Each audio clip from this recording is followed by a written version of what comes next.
Hi hello. റൂമിന് പുറത്തിറങ്ങി വൈകുന്നേരത്തെ തണുത്ത കാറ്റൊക്കെ ഒന്ന് ശ്വസിക്കാമെന്ന് പറഞ്ഞ് പുറത്തോട്ടിറങ്ങി. പക്ഷേ മനസ്സിൽ വലിയൊരു ഒറ്റപ്പെടലാണ് കേട്ടോ തോന്നിയത്. പുതിയൊരു രാജ്യം, അപരിചിതരായ ആളുകൾ, ഒറ്റയ്ക്കായി പോയിരുന്നു തോന്നലുകൾ വേറെയും.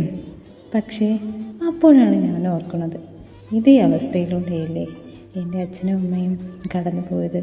അതും 20 വർഷങ്ങൾക്ക് മുമ്പ്. എനിക്ക് വേണ്ടിയാണ് അവർ ആ ഒറ്റപ്പെടുകളെല്ലാം സഹിച്ചതും തോൽപ്പിച്ചതും. ഇന്ന് ഞാൻ ഈ മണ്ണിൽ നിൽക്കുമ്പോൾ മാത്രമാണ് അവരുടെ ആ വലിയ മനസ്സ് എനിക്ക് മനസ്സിലാകുന്നത്.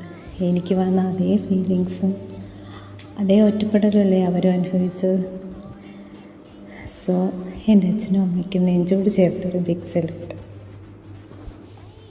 തണുത്ത കാറ്റിനുള്ളിൽ ഇറങ്ങി ചൂട് കാറ്റാണ് കേട്ടോ. അപ്പോൾ ഓക്കെ, ബൈ ബൈ, സീ.